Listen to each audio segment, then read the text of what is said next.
अगर लंबे पॉडकास्ट अच्छे नहीं लगते ना तो छोटे छोटे क्लिप्स आपके लिए हम लेकर आए हैं। ये है TRS क्लिप्स हिंदी। सब्सक्राइब। आपको आर्टिकल 370 के बारे में समझाना पड़ेगा। हमारे काफ़ी सारे टीनेज लिसनर्स हैं जो करंट अफेयर्स के बारे में शायद पॉडकास्ट के थ्रू ही सीख रहे हैं सर। तो एकदम ABC से समझाइए आर्टिकल 370 क्या है और एक मिलिट्री पर्सपेक्टिव से क्या है वो भी समझाइए। ओके, मैं थोड़ा इसमें वक्त ले सकता हूँ ताकि बच्चों को समझ आना चाहिए। हाँ जी सर। देखिए, जब अंग्रेजों ने भारत छोड़ा, जब 15 अगस्त 1947 को हमको आज़ादी मिली, तो हमारे देश में कुछ एक प्रिंसली स्टेट्स थी जिसको कि राजा महाराजा रूल करते थे और फिर अंग्रेजों के नीचे आते थे वो। कुछ एक एरियाज ऐसे थे जो डायरेक्टली अंग्रेज रूल करते थे जी। तो जब डिवीजन हुई या पार्टीशन हुआ तो जो तो इलाके डायरेक्टली अंग्रेजों के नीचे थे, ब्रिटिश के नीचे थे, वो तो सीधे सीधे हिंदुस्तान के नीचे आ गए। जो लाइन के उस तरफ थे वो पाकिस्तान के नीचे। लेकिन जो प्रिंसली स्टेट थी, जो कि राजा महाराजा, जो प्रिंसेस जिसको रूल करते थे, उनको चॉइस दी गई थी कि आपने इंडिया के साथ जाना है या पाकिस्तान के साथ जाना है। तो उन सब ने अपनी चॉइस से साइन किया कि मेरे को इंडिया के साथ आना है। तो जम्मू एंड कश्मीर के जो उस टाइम पे महाराजा हरि सिंह थे, उन्होंने बोला मुझे थोड़ा समय दीजिए सोचने के लिए। उसको कहते हैं स्टैंड स्टिल एग्रीमेंट, कि थोड़ी देर के लिए इसको ऐसे रखिए, कुछ इसमें चेंज मत कीजिए। अमृतसर में वो ट्रीटी साइन हुई थी, तो वो स्टैंड स्टिल एग्रीमेंट हिंदुस्तान ने माना कि ठीक है आप अपना समय लीजिए। पर उनका लॉजिक क्या था, समय क्यों चाहिए? उनका ये था कि मैं अपने सोच विचार कर लूँ, अपने जो उनके एडवाइजर्स हैं या जो भी था, तो as a independent sovereign ruler he asked for the time. And Indian government उस टाइम पे बिल्कुल नई सरकार, नई देश बना था, उन्होंने वो समय दिया। लेकिन पाकिस्तान ने उसका उल्लंघन करते हुए अपने रजाकार कबायली और अपनी आर्मी के ऑफिसर्स को जबरदस्ती कश्मीर के अंदर भेज दिया। इंडियन आर्मी कश्मीर में नहीं थी।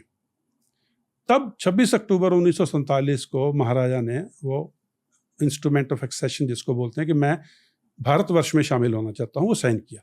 उसके साइन होने के बाद इंडियन आर्मी की फर्स्ट सिख रेजिमेंट फ्लो की, जाके लैंड की, और फिर वो एयरपोर्ट कश्मीर, श्रीनगर का जो आज का एयरपोर्ट है उसके आसपास बडगाम के जो इलाका है, बडगाम डिस्ट्रिक्ट है, वहाँ तक आ चुके थे।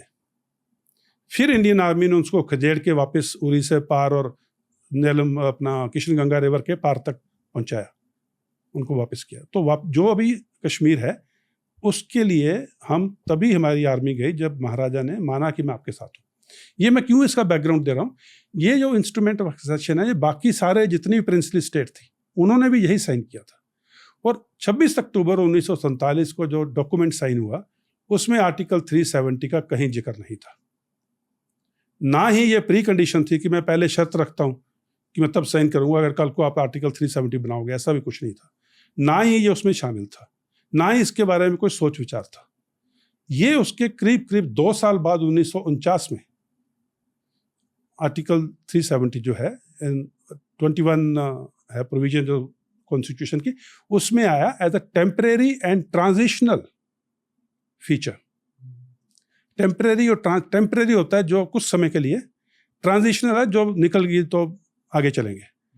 तो टेम्परेरी एंड ट्रांजिशनल प्रोविजन के तौर पे कॉन्स्टिट्यूशन में या संविधान में शामिल किया गया। नाउ आर्टिकल 370 है क्या? आर्टिकल 370 बोलता है कि जो भी हिंदुस्तान के संविधान की जो प्रोविजन हैं, जहाँ जो उसके भी कानून हैं, वो जम्मू एंड कश्मीर में लागू नहीं होंगे। जम्मू एंड कश्मीर एक चीज थी रणबीर पैनल कोड, उसके हिसाब से चलेगा। अभी देखिए 1949 से लेकर के आज तक, 2019 तक 70 साल में हिंदुस्तान के संविधान में 106 बदलियां हुई छोटी छोटी, जिसको हम बोलते हैं अमेंडमेंट्स। वो चीजें जम्मू एंड कश्मीर के लोगों के लिए लागू नहीं थी। मैं आपको छोटी सी एग्जांपल देता हूँ। राइट टू इंफॉर्मेशन एक्ट, कि कोई भी हिंदुस्तान का सिटीजन 10 रुपए का या 100 रुपए का एक एप्लीकेशन डाल के किसी भी सरकारी ऑफिस से पूछ सकता है कि मुझे बताइए ये ठेका कितने का उठा है, कितना पैसा है, क्या इसका कॉन्ट्रैक्टर है, कैसे आपने इसका कॉन्ट्रैक्ट दिया नहीं दिया, जो भी है वो सरकार को क्वेश्चन कर सकता है। वो प्रोविजन इंडियन कॉन्स्टिट्यूशन में आई, वहाँ नहीं गई। तो ये सब चीज़ें थी जो आर्टिकल 370 के कारण जिस चीज़ का हिंदुस्तान के बाकी सब नागरिक फ़ायदा उठा रहे थे, जो भी अच्छी प्रोविजंस कॉन्स्टिट्यूशन में आई थी, उनके ऊपर वहाँ तक नहीं जा पा रहा था जी। उसके बाद में 35A ये डिसाइड करता है कि कौन सा आदमी या औरत जम्मू एंड कश्मीर का बाशिंदा है या वहाँ का सब्जेक्ट है या सिटीज़न है या नागरिक है। उसमें देखिए क्या था कि जब पार्टीशन हुआ, पाकिस्तान बना, लेकिन मेरी फैमिली पाकिस्तान से आई, जैसे हम पंजाब में आए तो हम पंजाब के सिटीज़न बन गए, इंडिया के सिटीज़न बन गए। लेकिन वेस्ट पाकिस्तान, उस टाइम पे 2 पाकिस्तान थे, एक वेस्ट पाकिस्तान, एक ईस्ट पाकिस्तान, जो आज बांग्लादेश है। जो वेस्ट पाकिस्तान से रेफ्यूजी जम्मू एंड कश्मीर में आए, उनको 5 अगस्त 2019 तक जम्मू एंड कश्मीर की नागरिकता नहीं मिली थी, क्योंकि 35A जो था वो इसकी इजाज़त नहीं देता था। 35A क्या कहता है? 35A कहता है कि अगर आपका एक बेटा है और एक बेटी है, आपका बेटा अगर किसी लड़की से शादी करता है, मान लो पंजाब में या गुजरात में या केरला में या यूरोप में या कहीं पर भी, तो वो जो लड़की है, इससे शादी करने से ये जो लड़का है अपने बाप की जायदाद का हकदार रहेगा, बाप की जायदाद के ऊपर इसका हक ख़त्म नहीं होगा। अगर लड़की जम्मू कश्मीर के बाहर शादी करती है तो उसका अपने बाप की जायदाद के ऊपर हक ख़त्म हो जाएगा। और मैं एक चीज़ यहाँ पे बताना चाहता हूँ, ये आर्टिकल 370 और 35A किसी भी रिलीजन या किसी भी धर्म विशेष के लिए नहीं थे। ये तमाम हिंदू, सिख, मुस्लिम, बुद्धिस्ट, जैन, क्रिश्चियन जो जम्मू कश्मीर में रहते थे उन सब के लिए थे। प्योरली ज्योग्राफिकल, प्योरली एडमिनिस्ट्रेटिव, ये रिलीजन स्पेसिफिक नहीं थे। सिमिलरली आर्टिकल 35A भी रिलीजन स्पेसिफिक नहीं था, वो एडमिनिस्ट्रेटिव एक्ट था। अगर किसी सिख सिटीजन जम्मू कश्मीर के आदमी की भी लड़की बाहर शादी करती है तो वो भी अपना हक खो देती है बाप की जायदाद पे। तो ये औरतों के लिए खराब था, औरतों के खिलाफ था, डिस्क्रिमिनेटरी जो लफ्ज़ है इंग्लिश का, उनके भेदभाव करता था। Similarly schedule caste, schedule tribes के साथ भेदभाव हो रहा था। तो ये चीज़ें जो हैं आज के ज़माने में बहुत गलत थी, इसलिए इनको जाना ही जाना था। 35A के कारण बाहर का आदमी आके कोई इंडस्ट्री नहीं लगा सकता था। अभी देखिए इतनी, अभी मैकडोनल्ड्स, KFC, ये वो कई कुछ चल रहा है यहाँ पर, पूरे दुनिया की इन्वेस्टमेंट आ रही है, पैसा आ रहा है, दुनिया तरक्की कर रही है, जॉब अपॉर्चुनिटीज़ बढ़ रही हैं। अगर कोई आके इंडस्ट्री लगाता है यहाँ पर, हमारे यहाँ का रॉ मटेरियल इस्तेमाल करता है, हमारे यहाँ से लेबर लेता है, हमारे यहाँ से बंदे एम्प्लॉय करता है, और उससे कितने जॉब्स, कितने नौकरियाँ मिलती हैं। और जहाँ इकोनॉमिक ग्रोथ नहीं होती वहाँ प्रॉब्लम्स अराइज होती हैं। और यही हुआ क्योंकि 35A नहीं अलाउ करता था कि बाहर का आदमी आके कोई इंडस्ट्री लगाए। जम्मू कश्मीर में इकोनॉमिक ग्रोथ नहीं हुई, यानी कि आर्थिक तरक्की नहीं हुई, और उसके कारण जॉब नहीं मिले, नौकरियां नहीं मिली।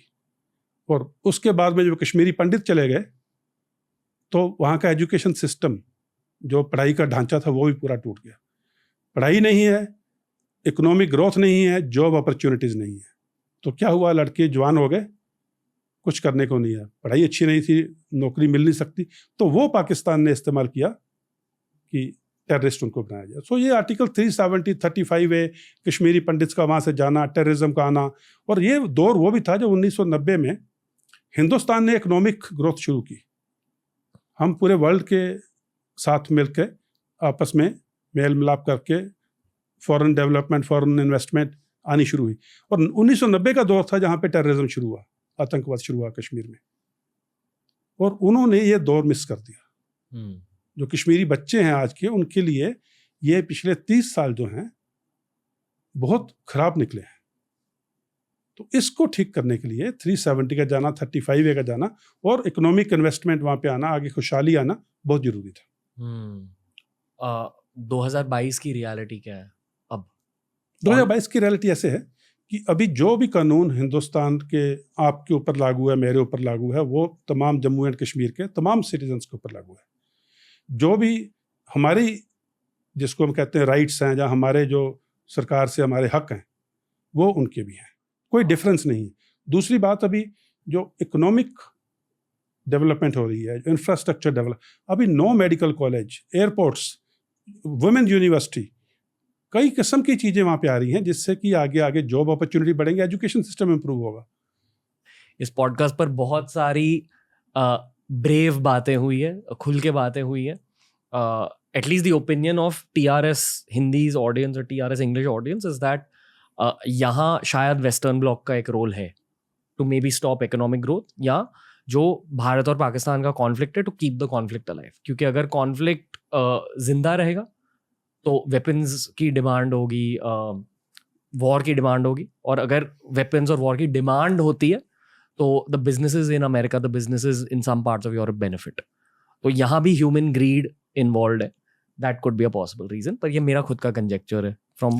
देखिए, ऐसे इंटरनेशनल रिलेशंस जो है ना जी, जैसे मोहल्ले के रिलेशनशिप होती है ना, आपका आपके पड़ोसी से कैसा रिलेशनशिप है, बहुत अच्छा चल रहा है. जब आप ज़्यादा पैसे वाले हो, आपके पास ज़्यादा ताकत है, आपके पास 3 पहलवान भी हैं, तो बहुत ठीक था. जब आगे नेक्स्ट जनरेशन में उसका बिजनेस अच्छा चल जाता है, उसके पास पैसा ज़्यादा आ जाता है, फिर वो सोचता है कि अच्छा, इसने पिछले 3 जनरेशन से मेरे ऊपर हुक्म चलाया, अभी थोड़ा मैं इसको तो वही चीज़ होती है इंटरनेशनल रिलेशन में.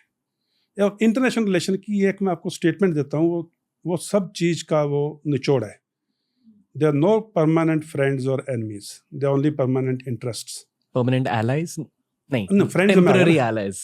या they are no permanent friends और एनिमीज इन इंटरनेशनल रिलेशन. कोई आपका दोस्त या दुश्मन नहीं है परमानेंटली. परमानेंट सिर्फ एक चीज़ है, वो आपका इंटरेस्ट, कि आपके हक में क्या बात है जी. वो चीज़. लाइक अभी देखिए यूक्रेन वॉर में हमारे जो विदेश मंत्री हैं श्री जयशंकर जी, उनकी बहुत से वीडियोस हैं जहाँ पे उनसे सवाल पूछे जा रहे हैं कि आप तो रशिया से ऑयल खरीद रहे हैं. तो उनका बड़ा क्लियर होता है कि मेरे को अपने देश के हित में जो बात है मेरे को वो करना है. हमारे को देश हित के लिए अगर तेल रशिया से मिल रहा है या एनर्जी में वो सस्ती मिल रही है, हमारे देश में पेट्रोल या डीजल की कीमतें ऊपर ना जाएं, तो हमारे विदेश मंत्री जी बेखौफ होकर बोलते हैं हम लेंगे उनसे जहाँ पे हमारा इंटरेस्ट है. और मैं एक चीज़ बता देता हूँ आपको, इंटरनेशनल रिलेशन में और मोहल्ले में आदर प्यार से नहीं होता है. आदर सिर्फ उसका होता है जिसके पास ताकत है, जिसकी इकोनॉमी स्ट्रांग है, जिसकी मिलिट्री स्ट्रांग है, जिसका देश स्ट्रांग है. आदर सिर्फ उस देश का या उस घर का है, चाहे वो मोहल्ला है चाहे वो दुनिया है. तो इसके लिए बच्चों से एक ही गुजारिश है या एक ही रिक्वेस्ट है कि बेटा या बेटी, जो भी करो देश हित में करो, देश में कंट्रीब्यूट करो. मैं ये एग्जांपल देता हूँ हर बार. जरूरी नहीं है कि आपको बॉर्डर पे जाकर लड़ना है तभी आप देश सेवा कर सकते हो. अगर आप सरसों का तेल भी बनाते हो और वो तेल अगर आप ठीक नहीं बनाते हो या अच्छा नहीं बनाते हो या उसमें मिलावट है, ना तो वो बिकेगा, ना आपका जो पैसा लगा है, जो आपकी मेहनत लगी है, जो आपके रिसोर्सेज लगे हैं, ना वो पूरे होंगे. और जो आपने रिसोर्सेज जो सरसों थी जो खराब कर दी वो. और अगर वही तेल आप अच्छा बनाओ, उसकी डिमांड इंडिया में भी है, दुनिया में भी है, आपका एक्सपोर्ट बढ़ेगा, फॉरेन एक्सचेंज आएगा, आपकी खुशहाली तो है ही है, देश की खुशहाली भी होगी, देश में भी इकोनॉमिक रिजर्व्स बढ़ेंगे. तो इसलिए हर एक नागरिक एक महत्वपूर्ण योगदान दे सकता है देश हित के लिए. और इसी महत्वपूर्ण ह्यूमन रिसोर्स जो है हमारा 130 करोड़, इसी के बिना के ऊपर, इसी के ही बलबूते के ऊपर देश मजबूत होता है. TRS क्लिप्स हिंदी के इस क्लिप देखने के लिए थैंक यू दोस्तों. Love to you all. नीचे हमने लिंक किया है इस पूरे के पूरे पॉडकास्ट को, यानी पूरे एपिसोड को. उसके नीचे हमने लिंक किया एक ऐसी प्लेलिस्ट को जिसे देखकर आपको बहुत मजा आएगा.